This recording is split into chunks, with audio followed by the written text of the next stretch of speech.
Can you guys still see my face on the slide? Yep.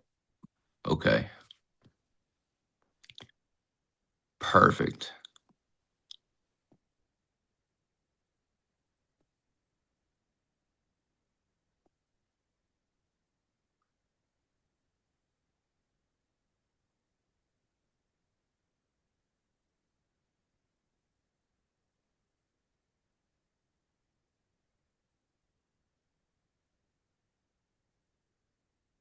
I'm gonna reshare that and get started as soon as more people log on so we don't get interrupted.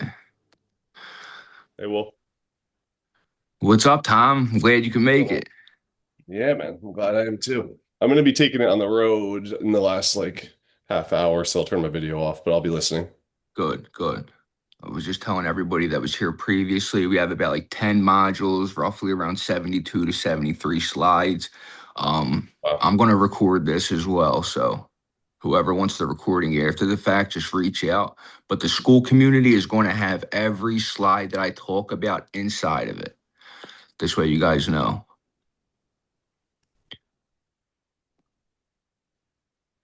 Jen, I hope you're enjoying your meal at Arby's. Jen is my partner in one of the sober livings in Ohio. I'm doing a full build for her out here.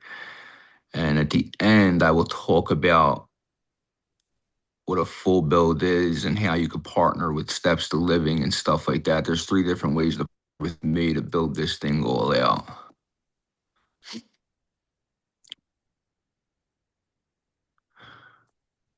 All right, let's get started.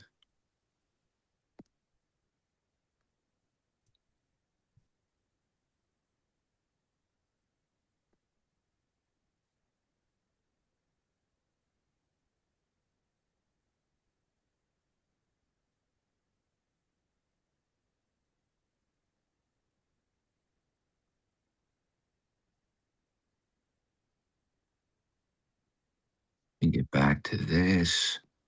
Make sure the video's on.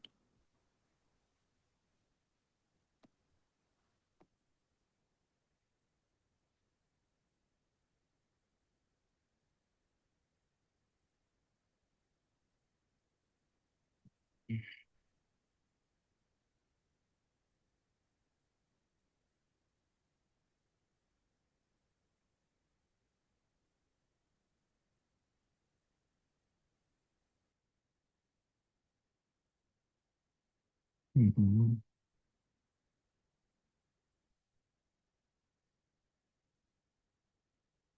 Should have had somebody be a designated admin to accept these people, but let's just get started anyway. So, mm,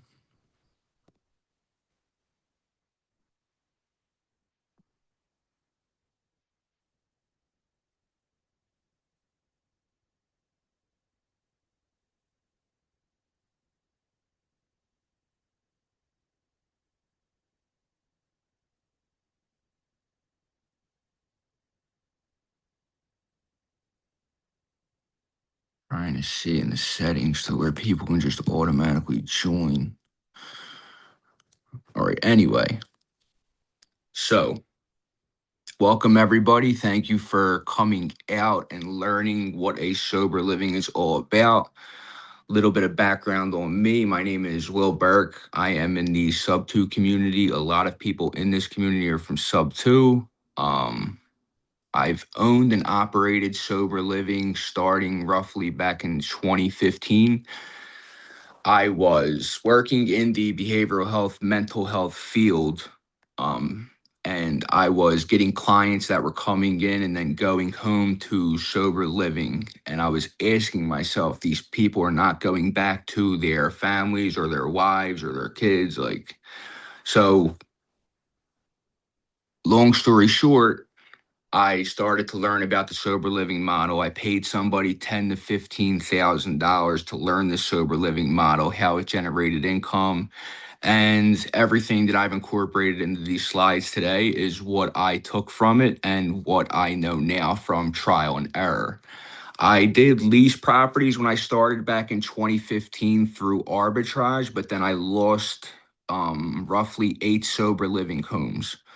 Due to that, and it was around 40 to 50 people, and I went from like a 20K to 30K a month operation to literally zero. And I said to myself that I would never make that mistake again. That if I was going to get back into sober living, I was going to own the properties. And so that's where we are today. So currently in Ohio, I'm building a sober living out here in Ohio. Sober livings are based in Philly. I plan to take the steps to living brand nationally. So everybody knows what Steps to Living is, that it's a safe, affordable, structured, sober living program. I would love for you guys to take part in that. But I want you guys to just learn to the best of your ability everything that this has to to offer. So let's get started. So what's inside this course is 10 modules. It's about roughly 50 lessons, and then it'll be 30 action items. So this shows you how to legally form and structure your business, how to find, lease, and set up a sober living property. If you're going to own a property, it's good to know where to own the property. We're going to talk about the fair housing, the Addiction Disability Act, and compliance that you must know, how to fill beds through referral pipelines, government funding and voucher programs, and how to price, systemize, and scale.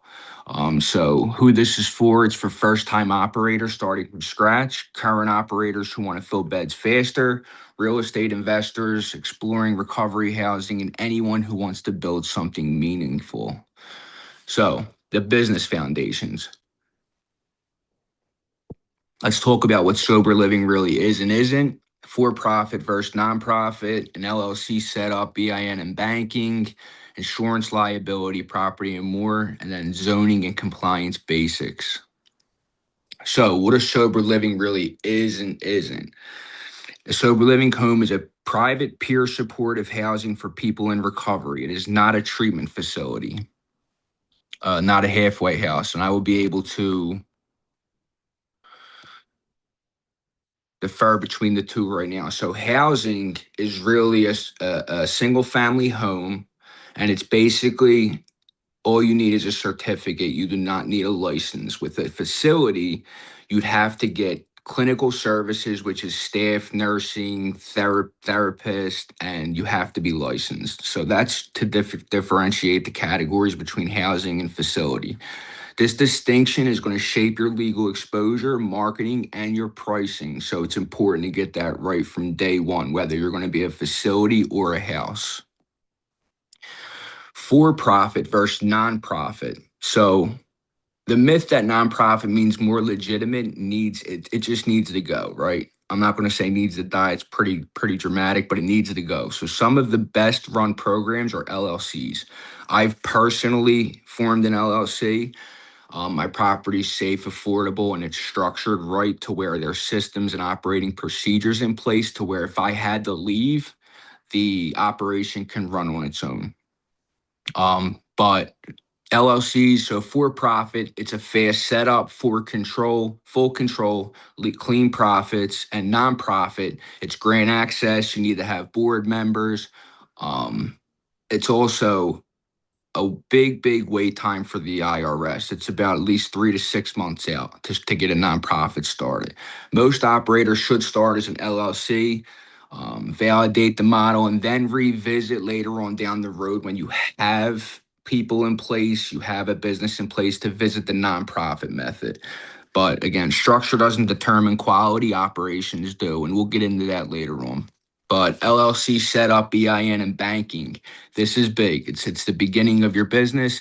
You want to make sure everything is in place from your articles of organization. The EIN from the IRS.gov takes about 5 minutes and is free. Before anything else, you never want to commingle, and this is important, and I'll repeat it again. You never want to commingle personal use with business funds, not even once. That single mistake voids your liability protection, kills your tax position, and creates an audit nightmare you won't recover from. And that's the truth. It'll just be an entanglement web that the government will just grab you in, and it's a lot to sort out. Insurance. So this isn't your average home car anything casual. It's nothing to do with property, right? It's about to do with the business. So insurance liability property, your standard landlord policy will not cover you as a sober living operator. Carriers deny claims when you didn't disclose the nature of the business, right? So you need general liability, property coverage, and often liability.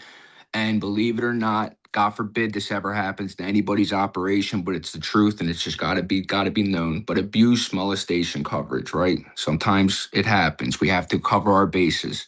The insurance company that I do use specifically for sober living is called Markel, Markel. And I should have typed that in this slide.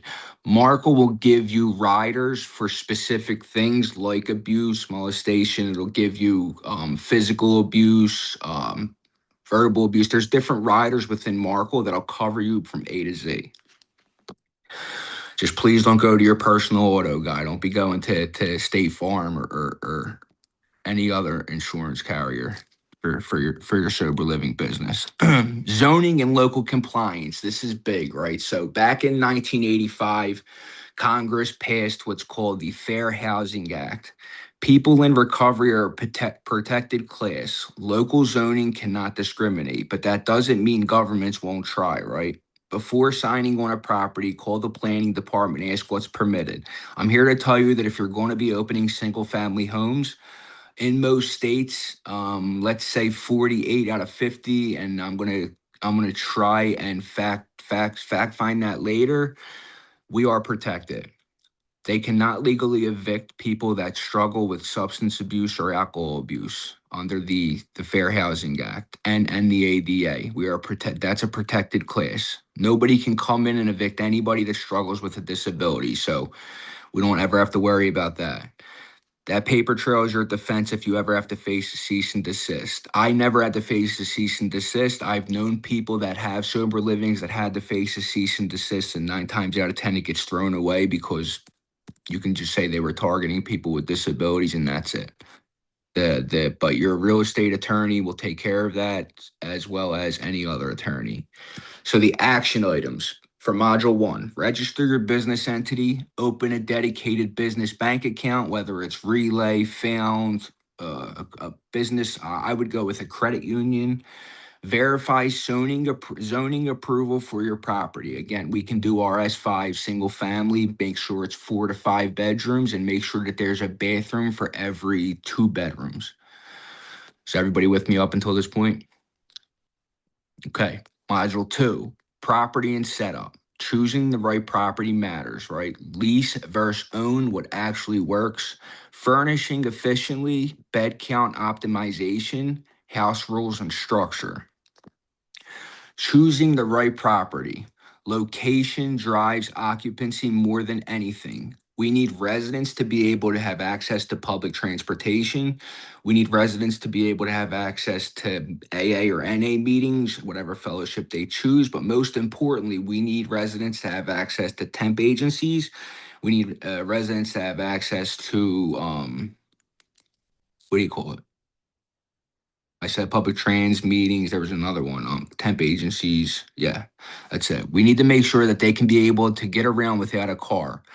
But there's also a formula I want you to do before you pick your target property, and that is the what I like to call projected beds times weekly rate times 52 weeks times 85% occupancy is your sober living model, right? What for that house? How much is it going to bring? Is it going to pay off the rent, utilities, and have still enough left for me to walk away with? So does that number cover all costs with real margins? If not, it's not a good fit. We want to fit two to a room. Lease versus own, what actually works. So I started with leasing through arbitrage. It did not work out. I told you I was not able to renew my leases and I winded up losing around 50 residents. If you want to go the cheapest way, start with a lease until you're able to go and buy. Once you're able to buy, make sure you transfer everybody that's in that property that you are leasing into the property that you own. Because again, we don't have no business if we don't actually own the residence, if we don't actually own the property. But buying ties up capital while you're still learning the model. A standard residential lease will not work. You need explicit permission to operate a recovery residency, a clear occupancy limit, and the right to sublicense individual beds. The master lease model, you are the tenant, residents lease beds from you is the cleanest, licensed beds from you is the cleanest structure. Furnishing, make sure that it's low cost, durable.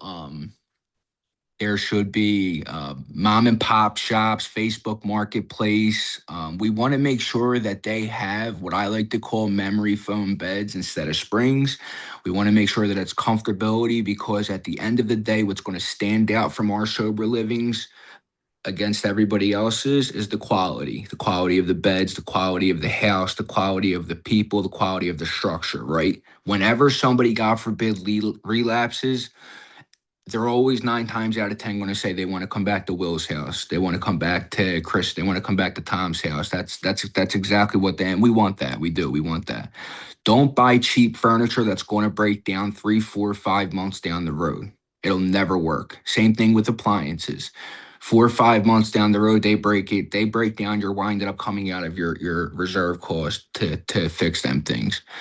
Um, Bedroom door locks. We do not want bedroom door locks on the doors. God forbid somebody relapses in the room and then overdoses. It's bad shape. Now we're stuck in a liability, right? It's just a liability claim all around. The only lock that should be on a door is the house manager's room. The house manager's in charge of keeping a safe for everybody's rents. They're also in charge of keeping medications, right? There's also going to be medication logs in the paperwork that I'm going to give out for you guys. So there's just different logs, contracts, paperwork, and stuff like that. That's going to be incorporated in the school course for you guys to be able to go and revert back to. So you have your standard operating procedures in place. But I digress. Back to what I was saying. We want the house manager's door to be locked. That's important. It's going to cover the rent. It's going to cover the medication. It's going to cover people's valuables. Um, our valuables. That's going to make our sober living work. Drug test is basically our valuables, is what I meant to say. The drug tests are very expensive. It's like for 200, it's like 100. Um, but a 5 bedroom house can be fully furnished for $3,000 to $6,000 if you're disciplined. Bed count optimization. A 4 bed house earns half what an 8 bed house earns at the same lease cost. The math is the entire argument for optimizing your bed count. Look up your local occupancy codes, minimize square footage per person, maximum adults per bedroom is 2. If you can try and fit 3, it's not really, I shouldn't say that. I don't like to do 3 because a lot of people will complain about that. It's just they don't have enough living space for their own personal space. So I try to do 2 to a room at best. And then the house manager obviously gets its own room. We'll talk about that though as the slides go on. Understand your local boarding house threshold. Optimize within the legal limits. Overcrowding creates fire risk, enforcement exposure, and conflict. House rules and structure. This is going to be literally the foundation of your business, and it's what's going to make residents stick and stay, right? It's going to make residents be with you long term if we have systems, standard operating procedures in place, the right rules, and the right structure. I will have that all for you guys. House rules are a legal document, an operational framework, and a cultural statement all at once. Every rule must be a fair housing compliant. A blanket no MAT policy can violate federal law. A blanket no MAT policy. That is a no medically assisted treatment policy. That's what MAT means, medically assisted treatment. That is Suboxone, methadone, Brixadi, Vivitrol. Anything that is a medically assisted treatment that the client gets will get once a month, sometimes once a week. We make sure that it's up to them to keep up with their medically assisted treatment. We don't turn anybody down. That's discriminatory. And you have to document whether or not you want to keep that person or deny that person. So the person did not work out is not um, going to be acceptable, right? So you have to document if somebody's on MAT and you don't want to accept them, that the person is carrying illicit illegal drugs on them, right? That may be the case, that may not. That works out. That documentation works out. I'm not saying to put that on somebody if they are, God forbid, but that's just what you have to document, and that's what's going to differentiate whether the client's going to be accepted or not into your sober living. So the core rules: every house needs sobriety, curfew, guest policy, chores, meeting attendance, drug testing, payment terms, and a clear progressive enforcement policy. Every resident needs to sign this before moving in. If a resident relapses in your sober living and they do not have a signed contract, they can hit you with squatters' rights. They can say that I'm a squatter in this house, I get mail here, and I cannot leave, right? If you have the right contracts and documentations in place, and I have the contracts, I have them all for you. You just say, listen, they signed the document, they relapsed. It was against the rules. They have to go, right? They have to literally sign the contract before moving in. They also have to sign the intake paperwork, and that is name, address, phone number, emergency contact. God forbid we ever need to get a hold of them. Just everything. Again, back to systems and standard operating procedures. House rules and structures are the foundation of the business, and it's very important. It's what's going to make you scale. It depend. That's going to be the depend. It all depends on how fast you're going to scale, right? Whether it's going to be fast or it's going to be slow. You want to make sure that's all set up. So module two action items: run numbers on a target property. You want to do the beds times the weekly rate, and then you want to account for the 85%. That's what you want to do to get your monthly budget to see if it's going to pay for everything. Draft your house rule handbook. That's huge. I already have one. If you guys want to use mine, you can get that in the school course. So the set your max occupancy plan. That's also the deal. 4 to 5 bedrooms holds around 8 to 13 guys. 8 to 13 guys for a 4 to 5 bedroom. That's very important. Weekly rent goes anywhere from 200 to 250. That's like the basic right now. In California, I think it's 350 to 400 a week, not a month, a week, each resident. Compliance and risk management. This is very important so you don't get shut down. Stay open and protected. It's very, very important. This is what this module is going to talk about. The fair housing laws. We talked about this. We brushed on it. This is the most expensive mistake sober living operators make. And I got to read this word for word, this model, so you guys really, really understand it. People in recovery are a protected class, again, against the ADA. You cannot ask about their diagnosis. You cannot market in ways that discourage protected applicants. And when you receive an accommodation request, verbal or written, document it and respond before you act. A 30-minute legal consult costs less than a federal complaint. Again, if you get a federal complaint, 9 times out of 10 it gets thrown out because they're targeting a disability class. ADA and discrimination pitfalls.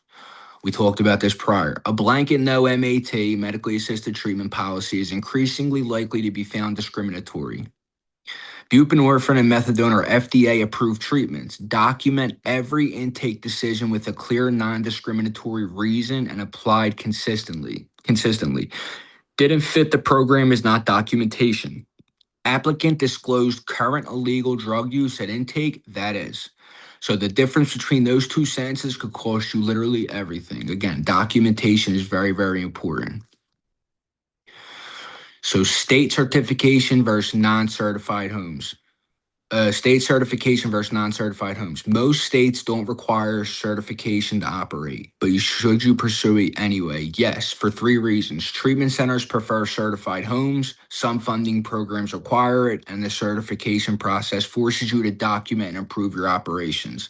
I have no problem getting anybody certified. Again, but we want to shoot for certification because we can get funding in that sense. Grants, government funding. NAR is the National Alliance for Recovery Residences. So NAR level 1 or 2 is the target for most operators. That's what treatment centers look at. That's what court looks at. That's what hospitals, social workers look at. They want to just make sure we have our ducks in a row and that we're certified before they refer out. Pursue it within your first year. That literally it pays for itself. Whatever it's going to cost, it pays for itself in the first month.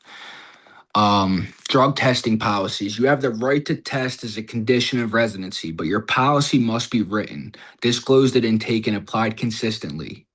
Inconsistent enforcement creates legal and cultural problems. Random testing is more effective as a deterrent than scheduled. Know the difference between testing for illegal substances and legally prescribed medications. Every test result and action taken gets logged. Incident reports documentation. When something goes wrong, your documentation is your defense. Hang on 1 second. I'm logging into the Zoom on my phone because I got people texting saying that they're sitting outside.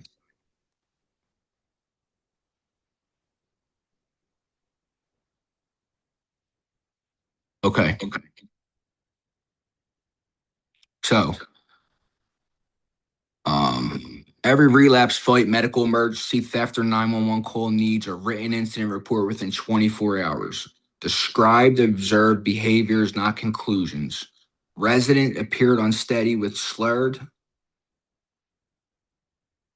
Resident appeared unsteady with slurred speech as documentation. Resident was drunk is a conclusion that can be challenged. We cannot prove that a resident was drunk. We could say that the resident was unsteady, and that's great documentation right there.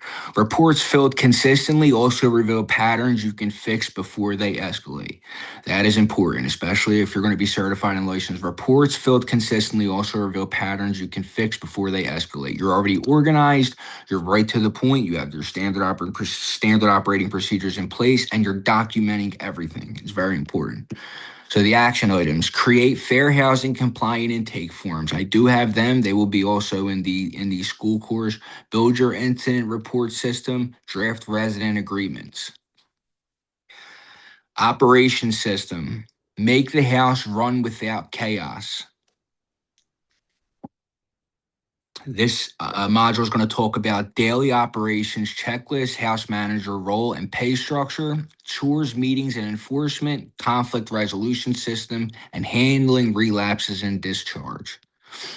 Daily operations checklist. Sober living home without daily operation systems quickly becomes a house full of problems. That is the truth. Your checklist covers morning curfew check, common area, inspection, midday check-ins, evening, meeting confirmation, nightly lockdown.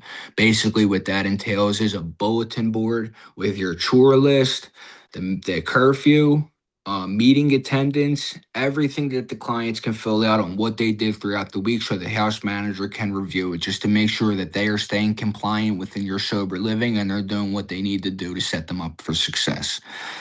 Um, Weekly full inspection, payment review, testing, monthly financials, insurance, inventory. Have your house manager send a brief end of day report every night, 2 minutes. It's a non negotiable. When you scale and you have about 8 houses, 8 house managers, you want to put what's called a general manager in place. A general manager is going to go around all of your sober livings and follow up with the house manager. So you're not getting the phone calls at 2 a.m. It's a boundary and they have to follow chain of command. Residents get in touch with the house manager gets in touch with the general manager gets in touch with you. That goes for rents, everything.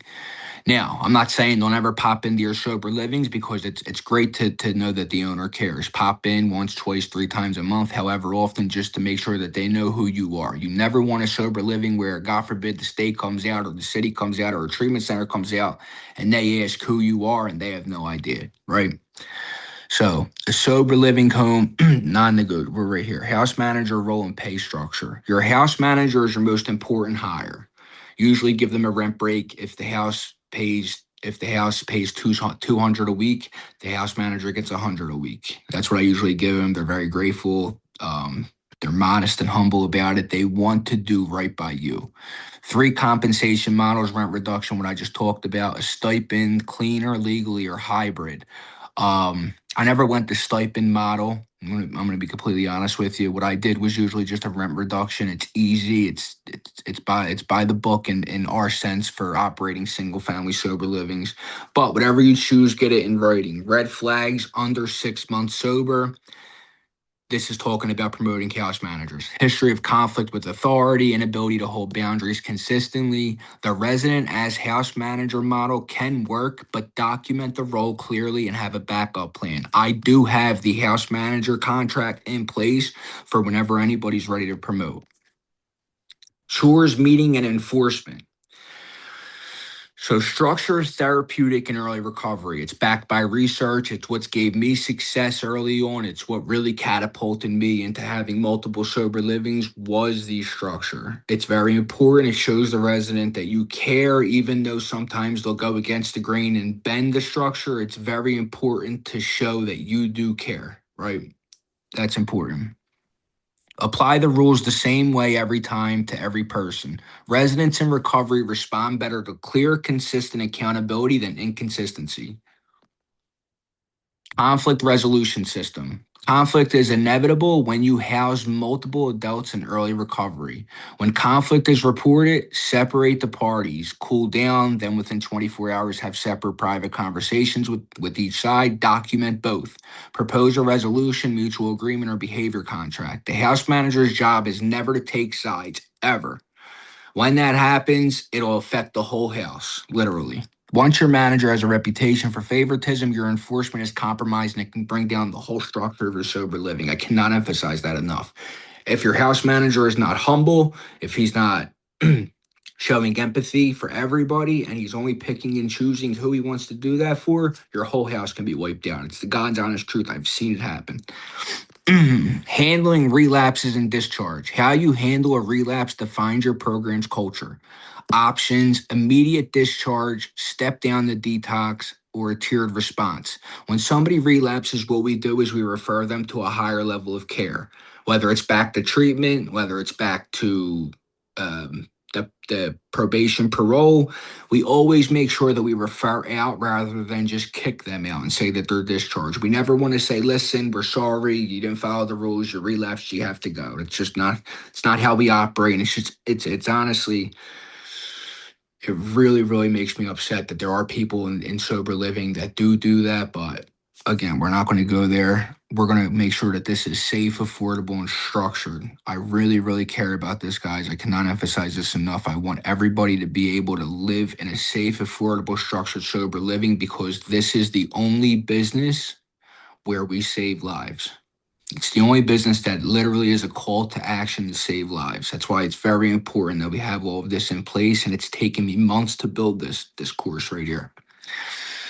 If a resident refuses to leave after a valid discharge notice, you cannot physically remove them. Contact law enforcement with documentation in hand. Again, back to documentation. It's very important. Never discharge someone into danger without attempting a referral first. That's the truth.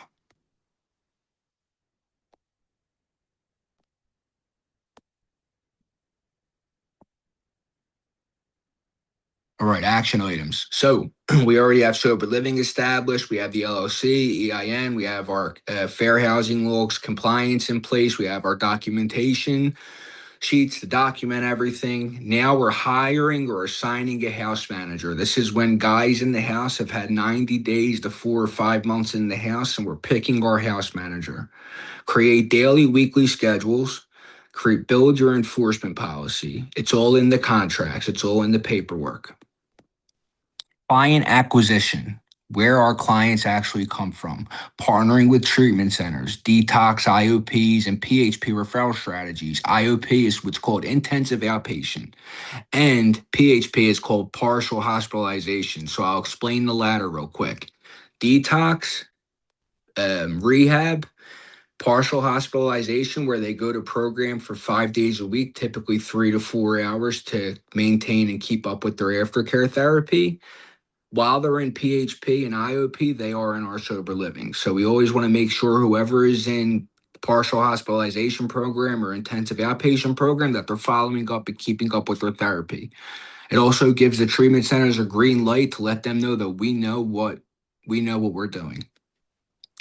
Probation courts in the legal system, that is the most underutilized resource is the courts.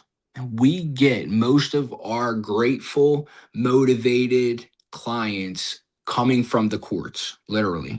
They're happy to be in a brand new space. They're happy to just be able to get another shot at life. And they really want to clean up their act. It's the same thing for anybody coming out of treatment that really wants to maintain sobriety and recovery.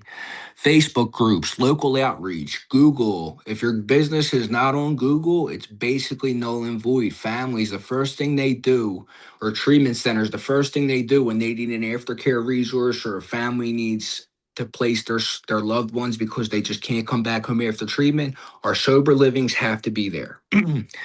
Again, Facebook groups, local outreach. This is what this module is going to talk about. I went pretty long in that description for that slide. Where clients actually come from. Operators who stay, full build pipelines. They don't want to wait for their phone to ring. The referral ecosystem, treatment centers and detox for volume, the legal system for motivated placement, what I just talked about, hospitals and case managers for range, Facebook groups for organic flow, volume and fit are different things. Build a diversified pipeline from everywhere, all 4 or 5 of them resources you need. Because if one referral source closes, your whole sober living will crumble. Never become 100% dependent on any single referral source. Your bed should have 3 ways to fill, not one. Partnering with treatment centers. This is very big. Treatment centers discharge clients who need housing every single day. If you're on their approved list, you'll have referrals. Contact the clinical director and discharge planner. Lead with curiosity about their program, not I have beds available. You never want to start the conversation with that. Even though we're eager to fill our beds, we just want to let them know, hey, what is your program all about? Maybe I can help. Do you have transportation after the client gets discharged? If not, I can provide that through Uber or Lyft, or if you personally want to go and pick the client up from treatment, that's okay too. Um, the operator who gets consistent referrals make the discharge planner's job easier. Be that operator. That is the God's honest truth. Detox, IOP, and PHP referral strategies. The continuum of care, detox, residential, which is rehab, PHP, IOP, sober living. Sometimes PHP and IOP clients are in sober living. The facility does not offer the PHP, IOP in-house clients. They have to come to sober living for that. So you sit after IOP, that's not necessarily true, or concurrent with it. That's true. Detox referrals are early and fragile, 3 to 7 days sober.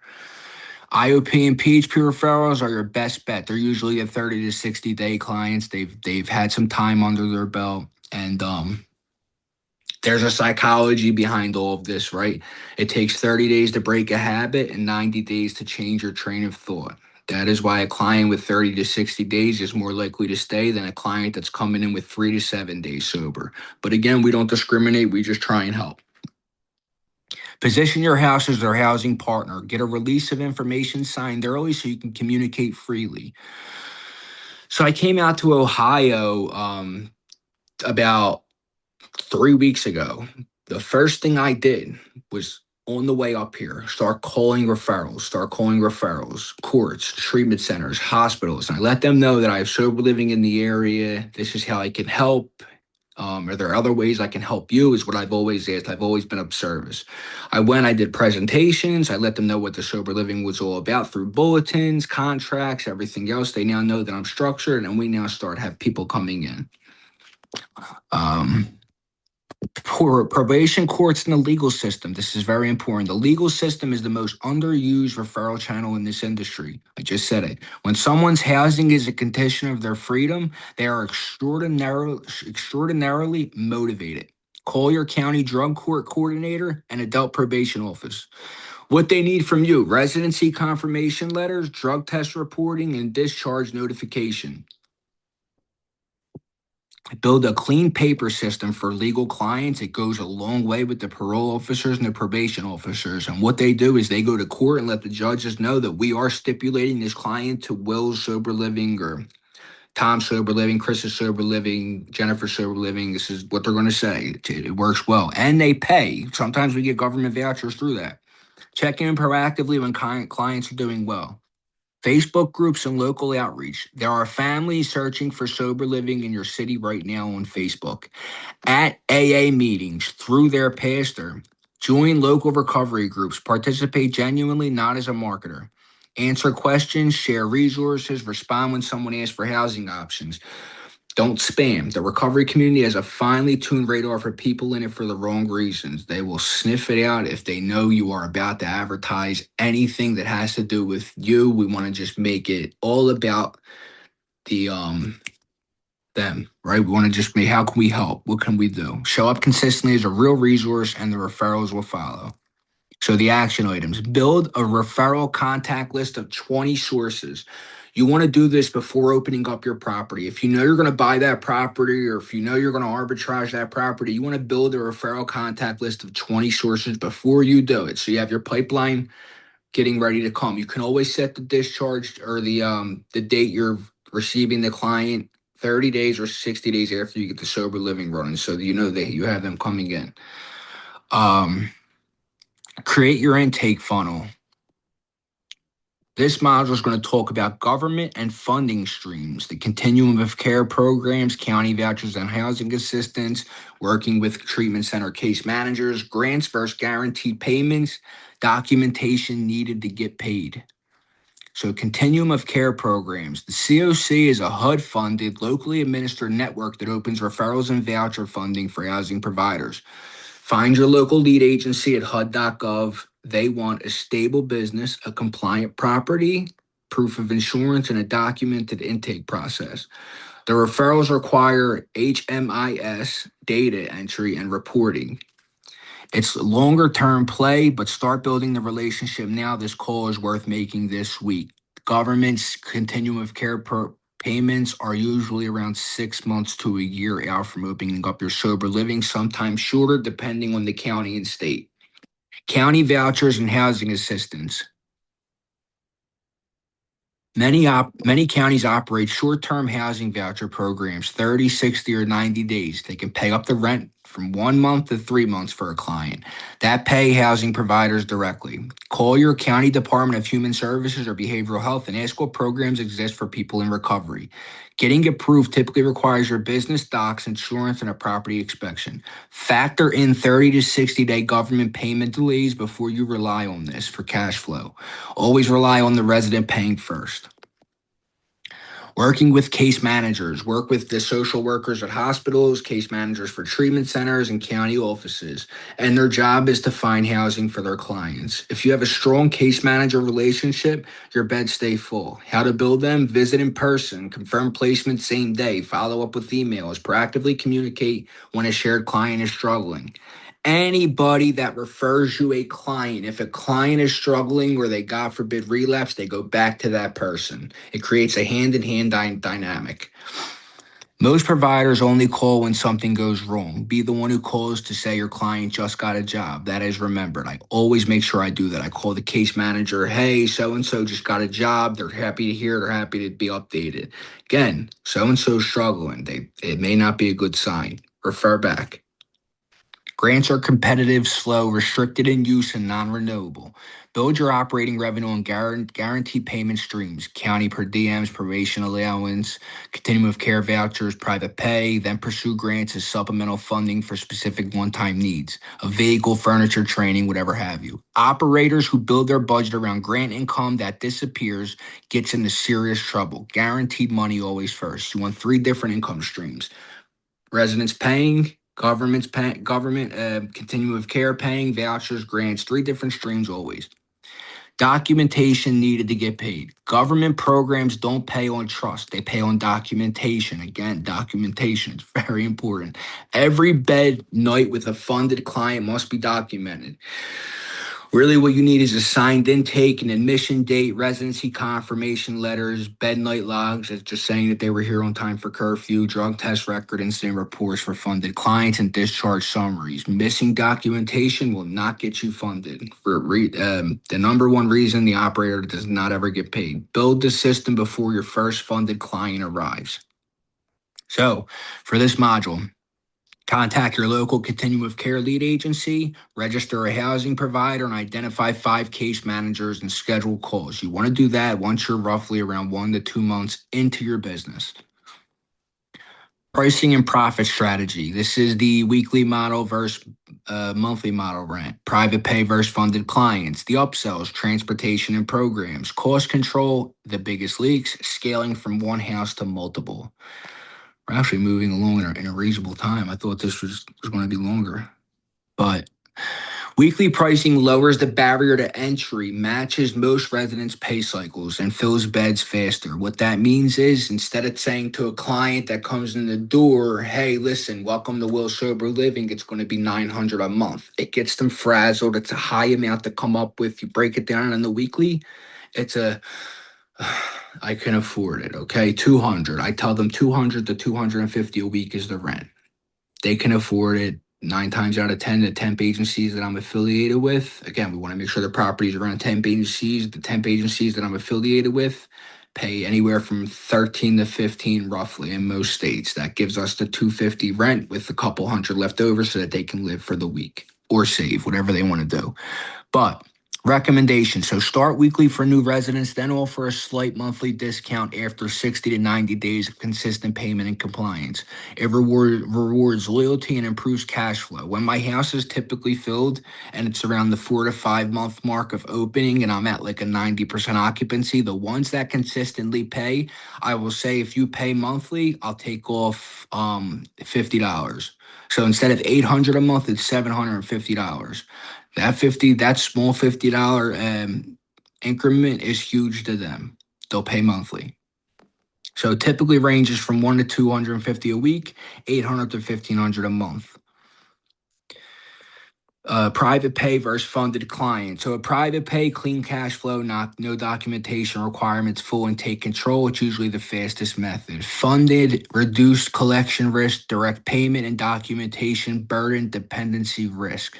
The smart move is a deliberate mix. Roughly 60% private pay, 40% funded by the government. Never go 100% funded. Always plan for 80 to 85% occupancy, never 100. If one source changes or ends a contract, you're exposed. The whole foundation in sober living is exposed. Collection best practice: due Monday, grace through Wednesday, late fee Thursday. Document every step. So my rent is due Friday every week. I tell them there's a grace period until Sunday, Monday to get the late fee. Upsells, transportation programs, and services. Rent isn't your only revenue lever. Transportation to treatment is high demand and high margin. 20 to 40 per week per resident. At 8 residents, that's nearly $1,000 a month on top of the rent. Drug test fees, life skills programming, and referral income from treatment partners or other legitimate options. Stay in the housing lane. Anything that looks clinical requires licensure. Disclose all fees in the resident agreement before day one. I don't have any of them fees. They are required to get the treatment on their own. That's why we have property, or that's why we have property close to public transportation, and that's what they need. That's what they are required to do. Take public transportation to take care of their responsibilities. Cost control, the biggest leak. Most operators lose profit from uncontrolled costs, not low revenue. The biggest leaks, the utilities on a half empty house, turnover costs from residents cycling out every 30 to 60 days. Deferred maintenance that turns $50 repairs into $500 emergencies, and uncollected rent that ages past 7 days. Run a cost per bed analysis every quarter. If cost per bed exceeds the weekly rate times 4, your margins are thin and one vacancy away from a cash flow problem. That is very, very big. Scaling from one house to multiple. Your first house is your classroom. The operators who scale successfully let it finish teaching them. So the readiness benchmarks, we again account for 80% occupancy for 3 consecutive months. Profitable within 3 months of reserves. Document systems that run without you. A proven house manager and a pipeline generate more leads than you can fill. That is the truth.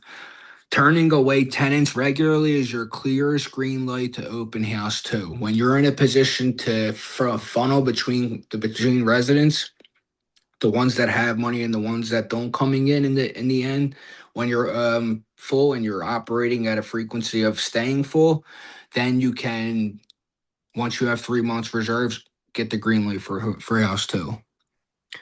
But your program has to run without you. If you have to be inside of your program to run it, do not go to house two. Figure out what is wrong as far as the system and standard operating procedures with house one before you move to step two. So, action items: set your pricing tiers, calculate profit per bed, build a 12-month expansion plan. I have a 12-month expansion plan for every sober living I'm going to build. Branding and authority, naming and positioning your house. Steps to Living is known. Steps to Living is known throughout various states all over the United States. That is my sober living company. Building trust with families, online presence, Google, Facebook, testimonials and credibility, community reputation management. This is what this module is all about. And then we have 2 more modules after that. Naming and positioning your house. This is huge. You want a generic name. So Steps to Living is pretty generic, right? Steps to Living is the parent company.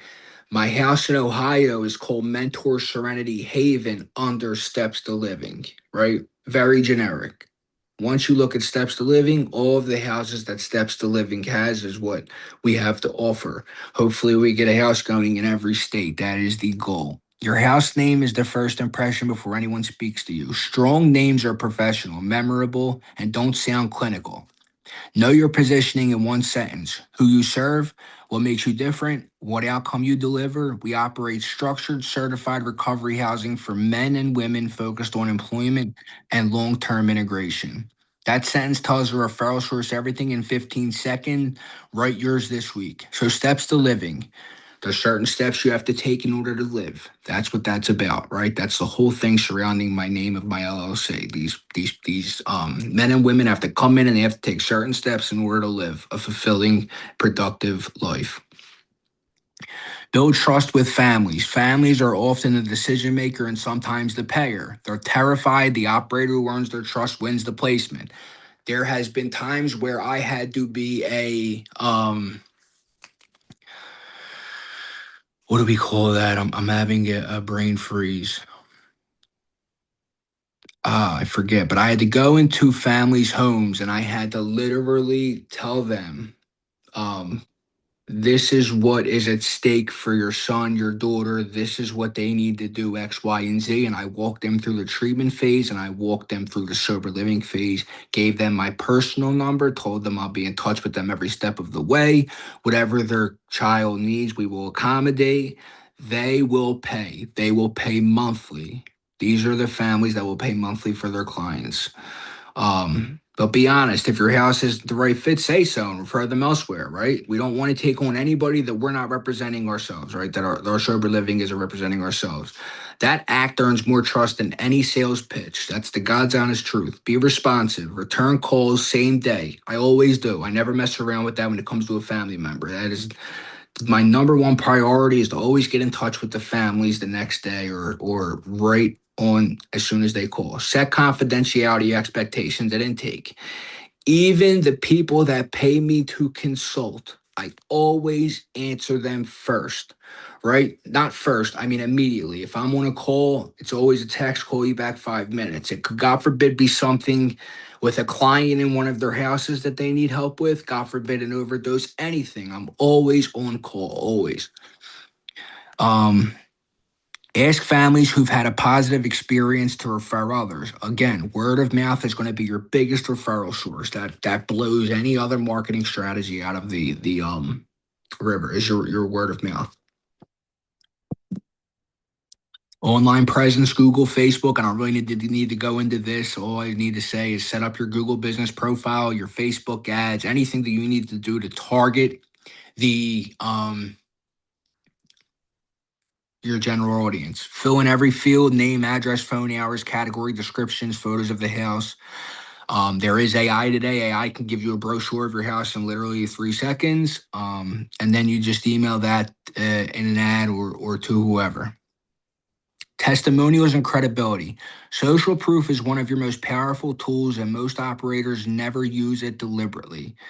Anybody that graduates, hey, if you don't mind, leave a Google review. They will do it automatically. The families, they will do it automatically. Most powerful format is specific. Not this place saved my life, but within 60 days, I had a job and was reconnecting with my kids. That boom, that's great. Because 9 times out of 10, the new person walking in doesn't have that. They don't have their kids in their lives, their wives in their lives, their family in their lives. They have done so much damage out there that we want to make sure that they just focus on recovery in here, and then all of that will eventually take place later on down the road if they do what's necessary. Community reputation management. Your neighbors form opinions whether you engage them or not. Before you open, knock on doors, introduce yourself, give them your number. Most people treated with that directness are far less reactionary than expect. My guys, they go out and they clean the street once a week. So it's service. It makes them feel good, and the neighbors love it. Honest to God, they do. If they see anybody carry with groceries and they're having trouble, they help them with their groceries. It's an act of service. I didn't tell them to do it; they do it. Honestly, I was uplifted when they did. I was like, well, whoa. But if NIMBY resistance shows up, document it and know your fair housing rights. Municipalities cannot discriminate against protected class housing through zoning enforcement. Long term, the home that thrives becomes a genuine part of the neighborhood. I cannot emphasize that enough either. We buy these properties. These are staples. They're here to stay. It's very important that your sober living is the foundation um, of dignity, gratitude, respectfulness out there. So finalize your and it's your brand. Finalize your brand identity. Set up a Google business profile. Collect 3 testimonials. Now, this is where we get into the literal bread and butter. It's the systems and automation. Remove yourself from the daily chaos. You built it. You can literally walk away, right? It runs itself. This is the only method, and I was saying this to, I think, Russell before we started. This is the only method where you are literally going to 8 to 10x your ROI in a single family home is sober living. Literally. You can literally make, I think, 10 to 15K gross before you net. Pay your mortgage, your utilities, and then that's your net. It's the best. It takes precedent over pad split, co-living. Sober living is literally the bread and butter. But you have to make sure it can run without you. Please, please. And again, people that pay me to consult, it's the first thing I emphasize. Let's get it to where it can operate without you. Intake automation, payment tracking systems, communication tools like Slack or WhatsApp. My house managers communicate with me through WhatsApp because we talk about people. There is a HIPAA violation or a HIPAA policy. It's encrypted. Standard operating procedures, scaling with minimal stress. Intake automation. Manual intake at one house is manageable. At 3 houses, it becomes a full-time job. Here's how you automate, right? Intake form, digital, completed before arrival. They sign my intake form while in treatment with the case manager. Resident agreement, the contract. Again, e-signature with the case manager. Move-in confirmation, and it's an automated text and email. Onboarding checklist. If you're on Go High Level, all four live inside one pipeline with automated triggers. I forgot I had that in the slide. This module was done a couple months ago. I do not use Go High Level for this anymore just because it wasn't communicating with treatment centers. I was trying to get it to where it was automated. I have to find another way. Please disregard that. I apologize. Payment tracking systems. If you're tracking payments in your head or notebook, you're losing money or losing sleep. Probably both. Start with Google Sheets. Move to property management software, and I'm laughing because my partner that's in Ohio, she's real big on Google Sheets. I can't stand it. I'd rather just take pictures. I'm like kind of old school in a sense. Take pictures of the receipts, take pictures of everything and takes and put them in a Google Sheet. She's great with that. I am not. Move to property management software at scale. Offer online payment. That is crucial. All of my residents, they pay online, and if they're going to pay, it's through Cash App, Zelle, Venmo, any payment source. I'm now trying to change that to where I'm trying to find an app to where they can pay direct through that. Because it's less friction and means more on-time payments. If they can pay electronically, they love that. Configure automatic reminders before due date, late notice on due date, escalation flag after the grace period. Every payment, every exception, every waiver gets documented. The communication tools, Slack, WhatsApp, and more. Unstructured communication is one of the fastest paths to operator burnout. It's the truth. Your house manager for daily check-ins. The house manager checks in with the general manager. The residents check in with the house manager. General manager checks in with you. You know, that's after multiple houses. If you have one house, the house manager checks in with you. The residents check in with the house manager. Set clear after-hour boundaries. You don't want to text at 2 a.m. that so-and-so just walked in the house and they're late for curfew. It drives me crazy. It does. It really does. They can't follow direction. They go on what's called a blackout. A blackout is a period of a week, 2 weeks, whatever have you, and that means they go to work, and if they don't have a job, they look for a job. It's job search, meeting, straight home. No extracurricular activities. If the house is going to a movie or they're going bowling, you have to stay back. It's just one of the things we're trying to teach them: accountability and structure. Standing operating procedures. An SOP is the answer to what happens when I'm not there. Every house needs 6 core SOPs, and I have them already in place. It's in the school, it's going to be in the school course. Intake, discharge, incident response, drug testing, rent collection, and maintenance. Write them in numbered steps, specific enough that someone new to the role can complete them without asking questions. That is important.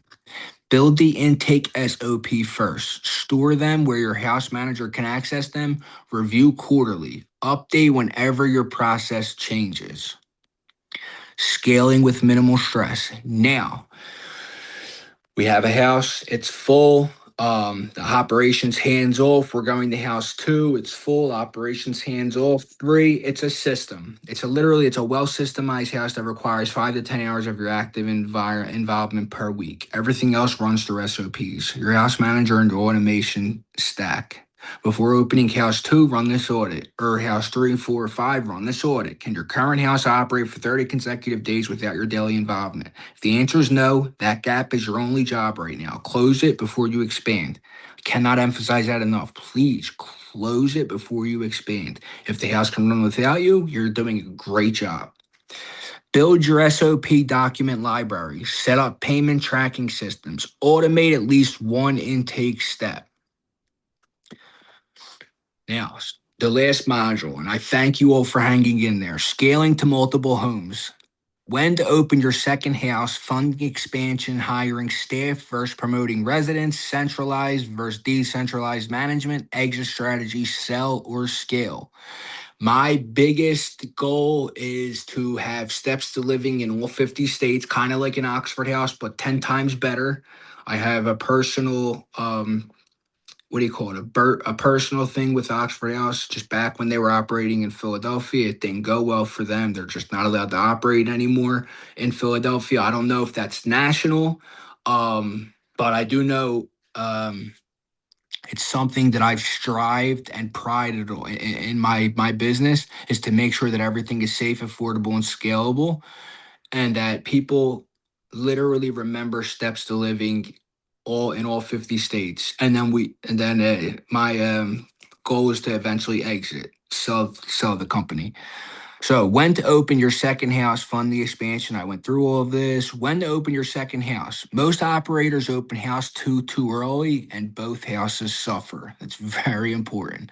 Readiness benchmarks: 80% occupancy for 3 consecutive months, profitable with 3 months reserves.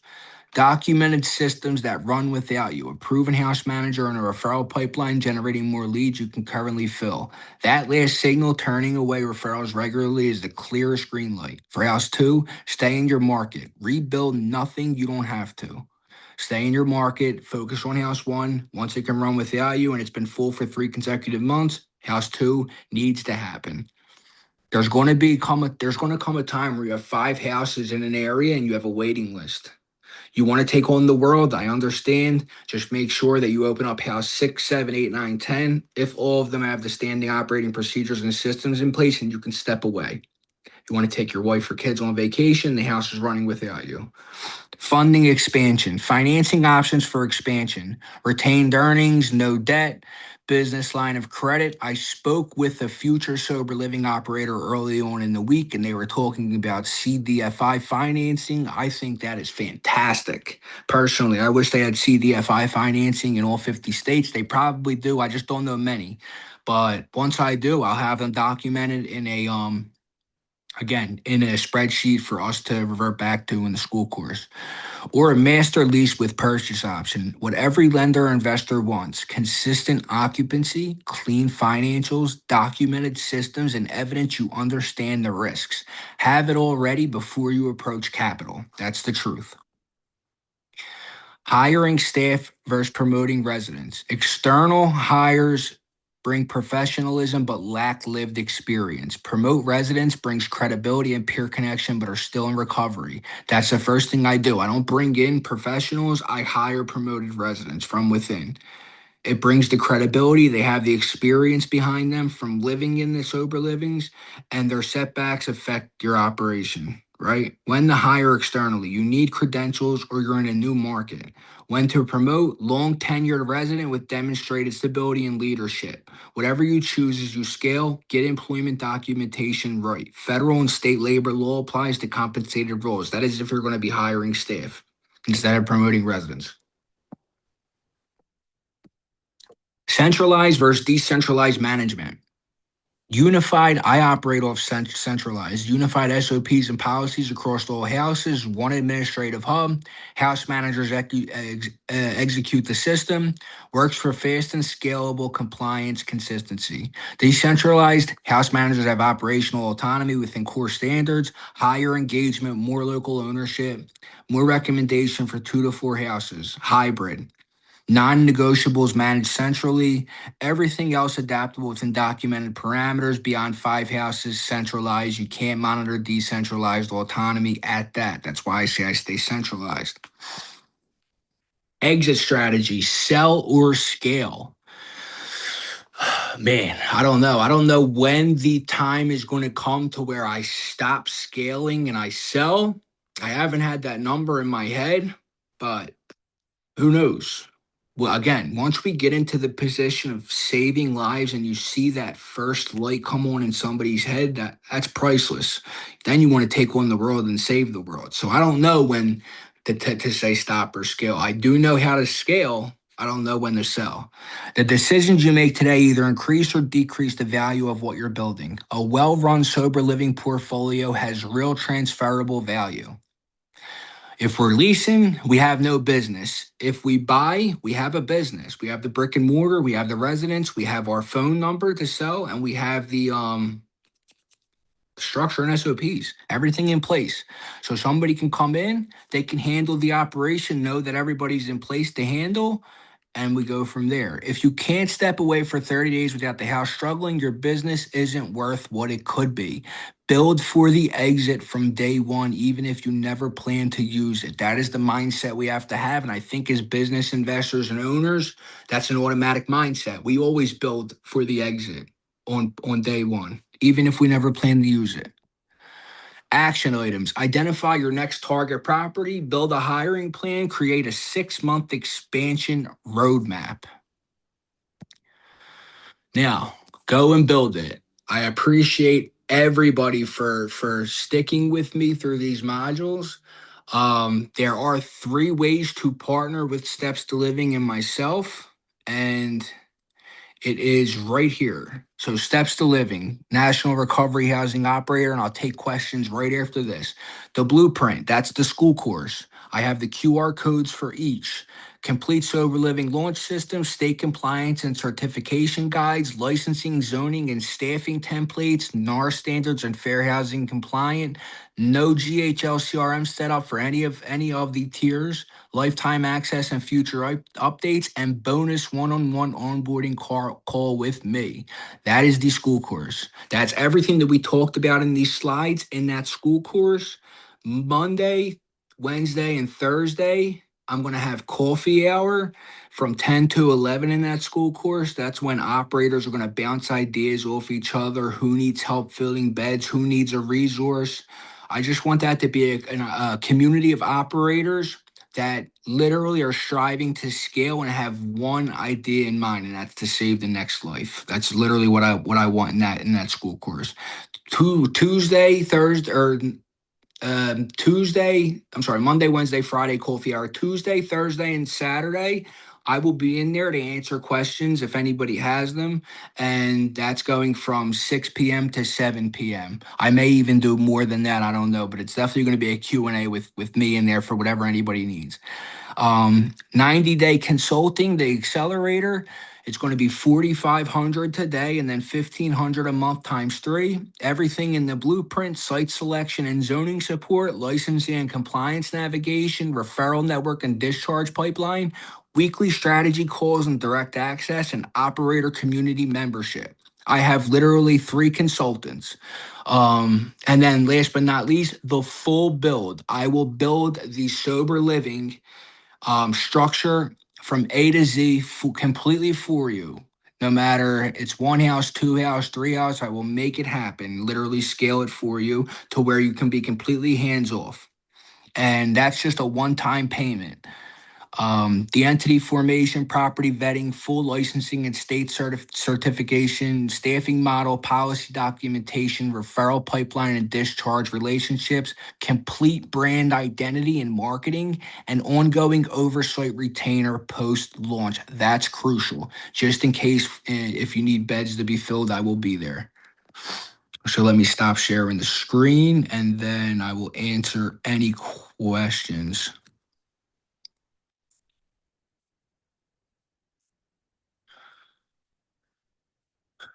Okay. Anybody have any questions? Thank you. I appreciate everybody for sticking with me. And I hope we can move forward and operate nothing but safe, affordable, structured, sober livings, no matter where it is at. So does anybody have any questions as far as the modules go, or um, does anybody need help with a specific thing? Mots, I want this recording. I have. I'll take care of that. Absolutely. Whoever wants the recording can get the recording. But other than that, James French, does house manager have their own room? Yes, yes, absolutely. Chris Page, thank you, man. No, thank you, brother. Please, I want everybody literally to be successful and strive in this. It's literally my life's mission to make sure that you guys have successful sober living businesses. Whoever I didn't get to see, I want to thank everybody for participating. And yeah, if you have any questions, reach out to me on I'm on the Sub 2 Facebook, Messenger, my Instagram. I should have actually put a slide up with my socials so you guys had it, but I'll put my number in the chat. God forbid you's run into anything. Russell, appreciate you. Tom, thank you for coming. Most of you have that I spoke with have my personal number, so just in case you want to get involved, that is my personal number. If you want to get involved in working with me or partnering with me in any of the states, take my number and let's make it happen. Let's help as many people as we can. Thank you, guys. Dana, thank you for participate or saying. Who else? Mo, thanks for coming. Philip, thanks for coming. Um, Bill Burke, thanks for coming. And And again, I'll have this recording, and it's also going to be in the school community. Everybody have a great day. Thanks.